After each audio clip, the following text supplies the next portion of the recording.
Again, it's interesting that you used to work there. Describe to me your path in Vegas. Why did you go there? Well, Las Vegas was nationally recognized as a great law enforcement department, but also premier training academy. So I sought them out right after attending college in Minnesota and was hired on in early 2008 and attended the 0208 Academy and actually graduated as distinguished recruit first in my class and received their only gold medal in the area of physical fitness. And immediately after the academy, they needed bodies down on the Strip or Las Vegas Boulevard, and Convention Center Area Command had just opened at that time. And I was stationed down there where part of my patrol beat was Mandalay Bay area. Let's talk current. Sunday, when did you hear what happened? Well, I was woken up by family at home about 4 in the morning, and at that point the death toll was only in the 20s still, and it immediately struck me that that was my old patrol area and that surrounding area I knew pretty well, and just couldn't help but think maybe if I was still working there, if I'd be in the middle of that chaotic scene. And as the morning continued, that death toll and injury toll continued to rise, and started to reach out to some of my former coworkers and friends, and determined that I had friends that were at home with their families that were called out, had to leave their families and house behind, entering that chaotic situation, not knowing what was going to happen. And then I had also friends that were off duty attending the concert that were police officers in Las Vegas that after the threat had been neutralized, they spent till 5, 6 in the morning helping out where they could with all the injured people. Have you talked to them?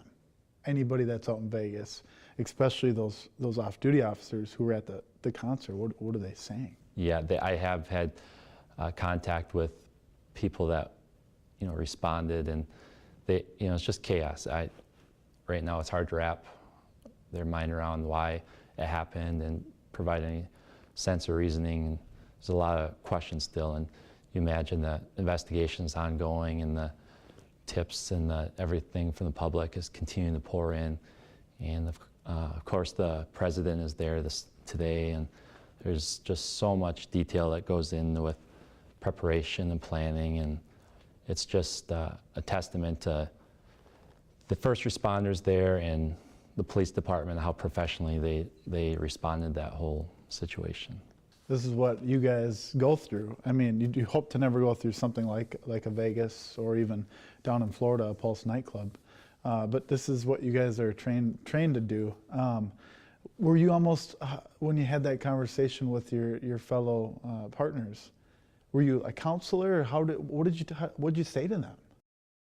Well, you just offer support, I think. You listen, you're available in any way that you can be. We're not absent from that happening here. That could happen here, it could happen anywhere. And we train and we prepare for situations, active shooter scenarios, and we'll face the moment if we have to. And we're family, whether I'm talking about officers here in Rochester or my former coworkers back in Las Vegas. It's just, I offer support. That's all I can really do at this moment. When you talk about the Las Vegas law enforcement as a whole, and you hear the sheriff go on and talk about how well the officers, the first responders, even the public, even Mandalay Bay security, how well everybody responded. You've been in their shoes. Is that true? That's 100% true. When I was told that you guys were seeking out anybody who used to work in the area, that's what I wanted to be here for today, is to provide awareness to not only the victims, to provide memory to them, but also the incredible job that the first responders, and specifically the police officers, the role they had in that, entering into a gunfight, going towards the threat. Incredible courage, a lot of bravery, commendable job by Las Vegas Metropolitan Police Department.